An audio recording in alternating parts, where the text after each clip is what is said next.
বছরের পর বছর ধরে বিভিন্ন নিষেধাজ্ঞা, কূটনৈতিক চাপ এবং সামরিক হুমকির মধ্যেও ইরান তার পারমাণবিক সক্ষমতা ধরে রেখেছে।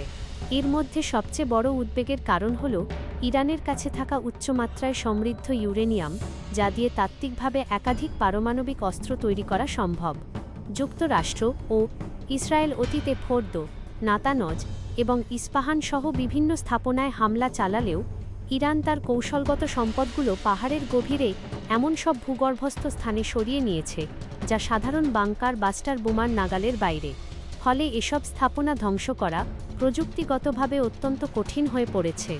মার্কিন নীতি নির্ধারকদের মধ্যে উদ্বেগের অন্যতম কারণ হল সামরিক অভিযানের ঝুঁকি।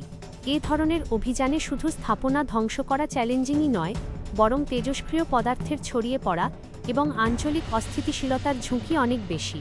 তাই বর্তমানে সামরিক শক্তির চেয়ে কূটনৈতিক পথকেই বেশি গুরুত্ব দেওয়া হচ্ছে, যাতে আলোচনার মাধ্যমে ইরানকে তাদের কর্মসূচি সীমিত রাখতে রাজি করানো যায়। তবে পরিস্থিতি এখনও জটিল, কারণ ইরানের পারমাণবিক অবকাঠামোর সব তথ্য আন্তর্জাতিক সম্প্রদায়ের কাছে স্পষ্ট নয় এবং কিছু ইউরেনিয়াম ভাণ্ডার এমন স্থানে থাকার আশঙ্কা রয়েছে যার অবস্থান এখনও অজানা। ফলে যুক্তরাষ্ট্র ও ইসরায়েলের জন্য এটি শুধু একটি সামরিক নয়, বরং এক বিরাট কৌশলগত ও কূটনৈতিক চ্যালেঞ্জে পরিণত হয়েছে।